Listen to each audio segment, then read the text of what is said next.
tetangga saya meninggal kemarin tersetrum saat menyiapkan acara kita ini. Oh, mudah-mudahan meninggal syahid. Orang yang terkena api meninggal syahid. Setrum itu adalah arus listrik api. Apa disebut syahid? Mengapa dia yang meninggal ini disebut syahid? Syahid artinya menengok. Nanti bapak ibu kalau ditanya orang, dia mati syahid, apa itu syahid tuh? Entahlah, dari dulu dah gitu kata orang.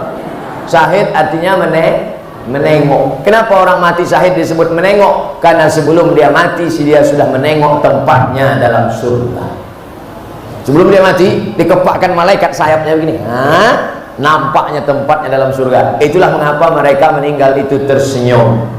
Orang yang mati jihad fisabilillah syahid, orang yang mati sakit perut syahid, orang yang mati terbakar syahid, orang yang mati tenggelam syahid, orang yang mati melahirkan syahid. Tapi tak semua. Yang mati sakit perut karena makan jengkol petai tak syahid.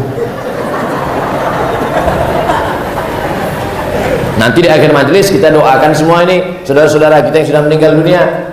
Saya jawab dulu pertanyaan. Ada dua masjid yang sangat berdekatan sekali jaraknya, hanya 20 sampai 30 meter saja. Apakah itu baik Pak Ustadz? Karena kalau sholat jamaah kedua masjid ini jadi terpecah sikit kali.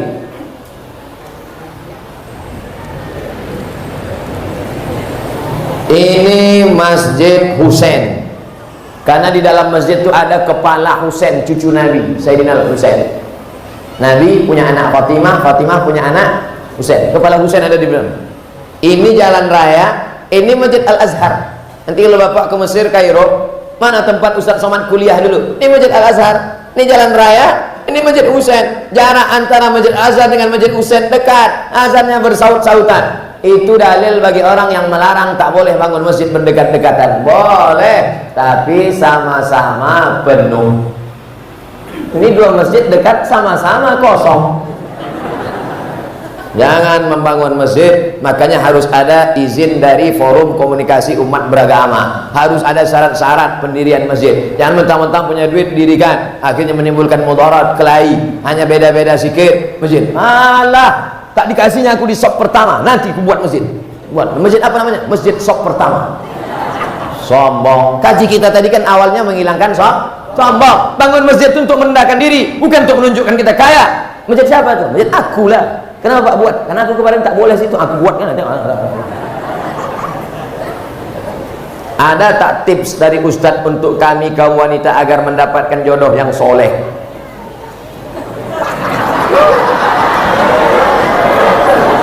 Jodoh itu rezeki apa tak rezeki? Rezeki. Rezeki itu dijamin Allah apa tak dijamin Allah? Kenapa risau? Sedangkan dijamin jasara harja aja kita tak risau. Banyak orang naik sepeda motor nyantai ngantuk-ngantuk. Kok nggak takut tabrakan? Alah, udah ada asuransi kok. Jodoh itu jaminan dari Allah Subhanahu wa taala. Di atas pokok-pokok kayu itu sudah tertulis nama kita, bahwa kalau dia berbuah, buahnya untuk kita. Di atas pokok duku itu sudah tertulis nama kita, kalau duku itu berbuah, dukunya punya kita. Begitu juga dengan jodoh, sudah ditetapkan Allah Subhanahu wa taala. Jangan risau kalau jodoh tak akan ke mana? Karena jodoh kita berjumpa atau karena jumpa jadi berjodoh? Nah, memang kalau udah siang-siang ini nggak payah berpikir memang. Karena jodoh kita berjumpa atau karena berjumpa itu jadi berjodoh?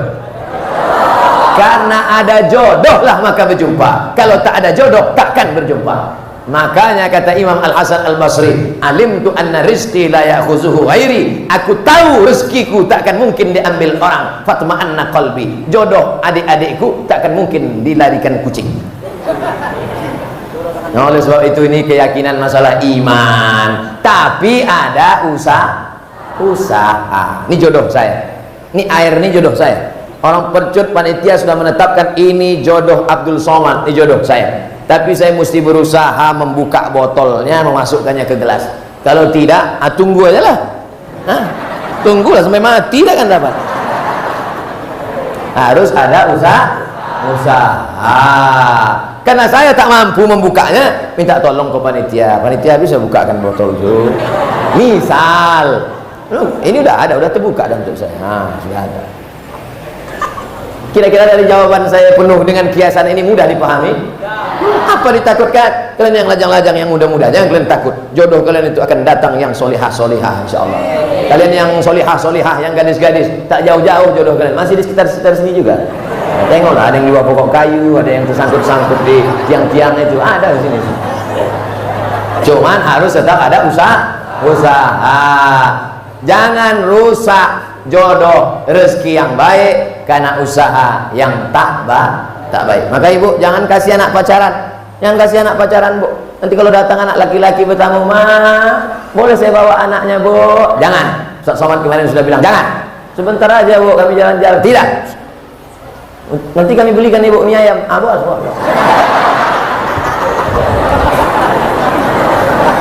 Murah kali anak gadis. Ustaz, saya mengizinkan suami saya kawin lagi. Nampaknya yang menulis ini laki-laki, tapi dalam hati kita dongkol. Bagaimana tuh Pak Ustaz? Masuk surga apa tidak? Masuk, cuma agak lambat sedikit.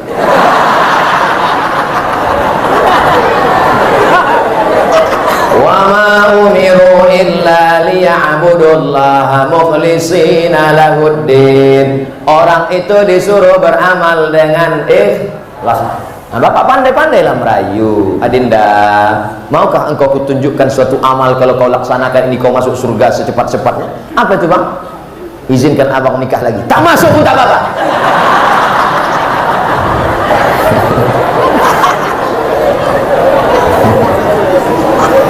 Ibu jangan takut suaminya nikah lagi, karena Negara Kesatuan Republik Indonesia sudah menetapkan peraturan mereka tak mungkin bisa nikah kalau tidak ada tanda tangan dari istri pertama di atas matre 6.000. Oleh sebab itu ibu hati-hati kalau ada di laci nampak matre 6.000. Kalau buka laci nampak matre 6.000, apa ini, Bang?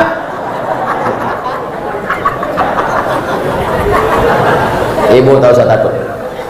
Ibu tak usah takut, tak usah sedih, tak usah cemas. Mereka ini tak ada yang berani. Udah aku tengok pucat-pucat semua muka. Ustaz, apa hukumnya ikut asuransi? Kita menabung 350.000 dalam jangka 1 tahun, uang kita menjadi 25 juta. Haram. Jadi Pak Ustaz, tarik duitmu balik. Bunga, riba, haram. Ustaz ada ikut? Enggak, saya tak ada ikut. Asuransi kecelakaan mobil tak ada ikut. Jadi kalau Ustaz tabrakan, masuk bengkel, bayar. Pernah Ustaz kecelakaan, ditabrak dari depan pernah, dari belakang pernah, dari samping pernah, tak mati-mati.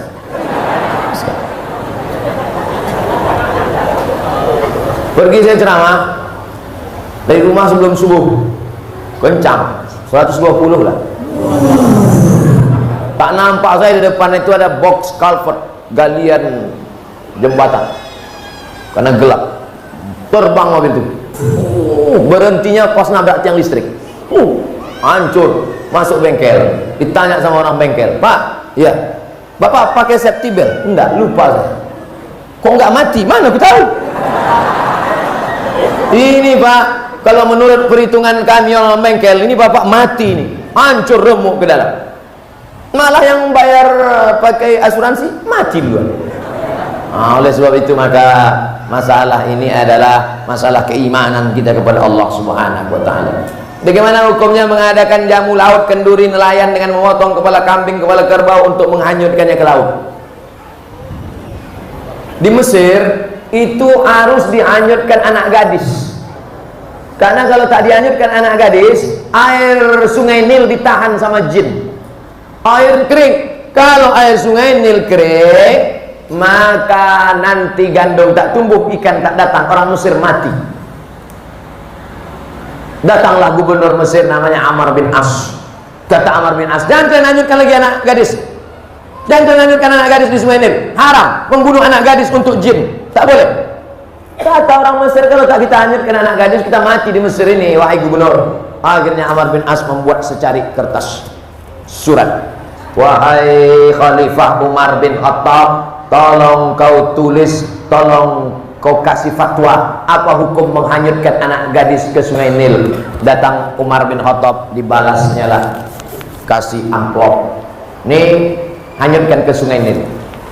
Surat dari Umar bin Khattab, anyutkan ke Sungai Nil. Sebelum dianyutkan ke Sungai Nil, dibuka oleh Amr bin As. Dia mau tahu apa isinya. Min Abdillah, dari hamba Allah Umar bin Khattab, ila nahrin Nil, kepada Sungai Nil. In kunta tajri min qibalillah fajri, kalau kau mengalir karena Allah, mengalirlah. Wa in kunta tajri min qibali nafsik fala tajri, kalau kau mengalir karena dirimu, tak usah kau mengalir sampai hari kiamat. Dicampakkan surat itu ke Sungai Nil. Besok pagi naik air Sungai Nil 16 jengkal naik ke atas. Sejak hari itu tak lagi ada tradisi menghanyutkan anak gadis di Sungai Nil. Saya sampai ke Sungai Nil, sampai hari ini Sungai Nil tak ditahan oleh jin. Jin di Indonesia seleranya agak rendah sedikit. Kambing, kerbau. Kalau di Mesir tak laku, dikasih kerbau, tak lepel. Maka tuan-tuan guru berzikir, bertahlil untuk mengusir hantu belau jin setan ini. La ilaha illallah, la ilaha illallah, la ilaha illallah. Walaupun dia mau kenduri, kenduri sama-sama berdoa, membaca Quran, meminta kepada Allah Subhanahu wa ta'ala, tidak meminta kepada jin, hantu dan setan. Bagaimana cara memulai dan memantapkan hati untuk berhijrah, Pak Ustaz? Saya sebetulnya udah lama mau tobat minum kamput nih, Pak Ustaz. Kenapa kau belum berhenti juga? Itulah, belum dapat momentum yang pas lagi. Nih, momentum yang pas. Kebetulan habis tablik akbar pengajian Ustaz Somad di Percut. Kebetulan pula ini ujung bulan Zulhijjah, mau masuk 1 Muharram. Sejak hari ini berhenti pakai sabu-sabu narkoba. Setuju? Sejak hari ini berhenti mabuk-mabuk, selingkuh dan buat dosa. Setuju? Setelah tekad berhenti, buang semua botol-botol minuman. Yang selingkuh buang nama-nama mantan-mantan itu, mantan 1, mantan 2, mantan 3, mantan 4, mantan 5, buang semua. Setelah itu ikut pengajian, menggabungkan diri dengan komunitas remaja masjid. Ada? BKPRM, Badan Kontak Persatuan Remaja Masjid Sumatera Utara, Medan, Deli Serdang. Ikut menggabungkan diri. Jangan sendirian, karena setan mendatangi orang yang sendirian. Zuhur berjamaah, asar berjamaah, komunitas berjamaah. Jangan lagi berkawan sama mereka. Saya berkawan sama mereka untuk gaul aja, Pak Ustadz. Nanti kau mau memancing mereka, rupanya bukan tukang pancing dapat ikan, tapi tukang pancing dilarikan ikan. Kau rasa kau sudah kuat? Oh, udah kuat ini, Pak Ustadz. Mancing. Iya, kalau datang ikan gembung, kalau ikan paus. Oleh sebab itu maka berjamaah. Alaikum bil jamaah. Ibu-ibu yang sudah hijrah, yang sudah pakai jilbab panjang, ikut wirid Yasin. Masih ada wirid Yasin di Percut? Hari Kamis apa hari Jumat? Kamis Jumat. Mantap, ikuti, lanjutkan, teruskan. Anak-anak kecil bawa, gendong-gendong, tidur. Karena kadang anak kecil ini menangis, ibu yang sebelah marah. Alah, anak kau nih, hanyutkan aja ke sungai gitu.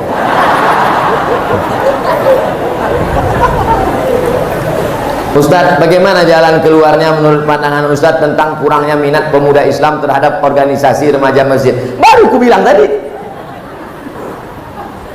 Belajar sama BKPRM, Badan Kontak Persatuan Remaja Masjid. Selama saya datang, itu banyak berperan mereka. Supaya nanti dibuat kajian, didata anak-anak muda sekitar sini, dibuatkan absennya, dibuatkan acaranya. Anak muda jangan satukan pengajian sama orang tua. Pengalaman yang sudah-sudah mereka tak mau. Anak muda, kenapa kalian tak mau datang? Disatukan buat kami sama orang tua. Kami, Pak Ustaz, takut. Takut kenapa? Asal kami tengok orang tua mau mati aja bawaan kami. Maka anak muda ini dibuat pengajian khusus anak muda. Ustadznya pun janganlah undang ustadz tua macam Ustadz Somad. Undanglah ustadz anak muda macam Ustadz Hanan At-Taqi. Ustadz anak muda yang pakai topi macam Bob Marley. Sebelum pengajian mereka pakai motor,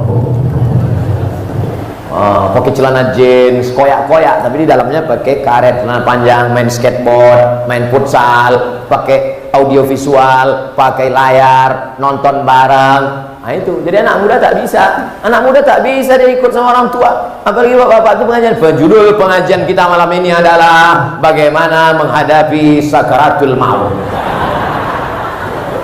Bisa. Anak muda ini tak mau ceramah panjang-panjang. Dia pengajiannya paling lama 15 menit. Lebih banyak dialog interaktif, ngobrol. Diundang situ Pak Polisi.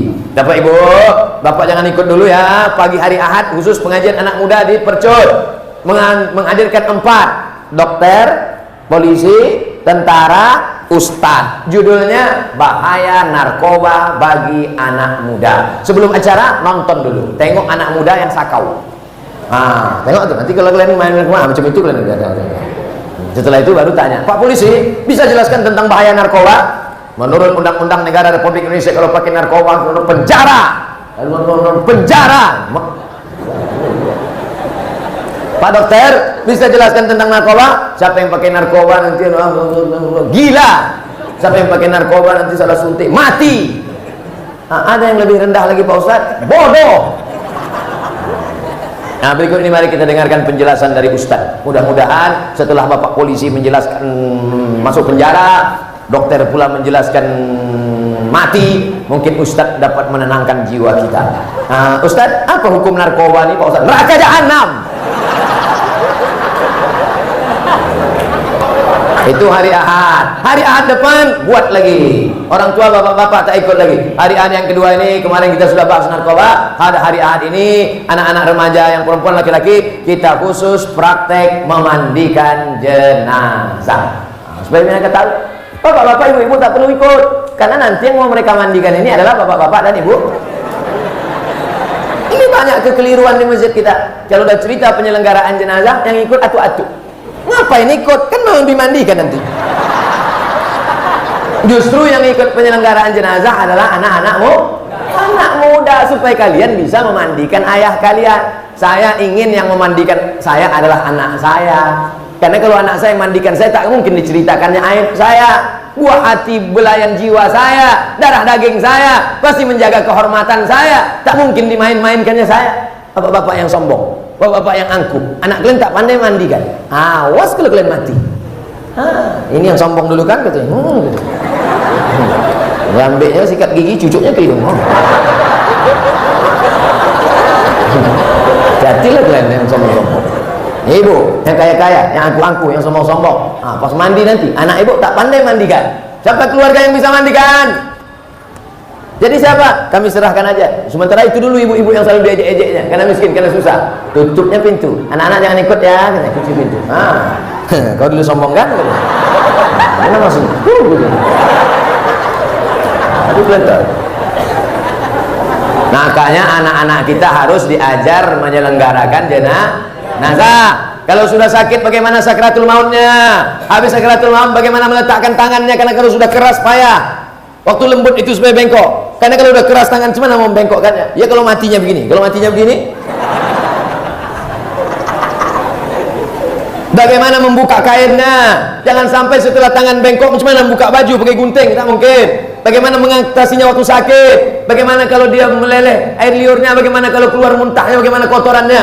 Lalu kemudian bagaimana mandikannya? Setelah mandikannya bagaimana mengkafankannya? Setelah mengkafankannya bagaimana sholatnya? Setelah menyolatnya bagaimana menguburkannya? Setelah dikuburkan bagaimana mengirim doa-doa setelah mati. Itu diajarkan pada anak-anak muda supaya dia tahu mengurus kita dan supaya dia tahu bagaimana mati. Kalau dia sudah tahu mati, menjadi rem supaya dia tidak pakai narkoba, menjadi rem supaya dia tidak berzina, menjadi rem supaya dia tidak buat dosa. Ini buat nanti kontak dengan Ustadz Iqbal Sauki yang punya kontak dengan Badan Kontak Koordinasi Persatuan Remaja Masjid Sumatera Utara.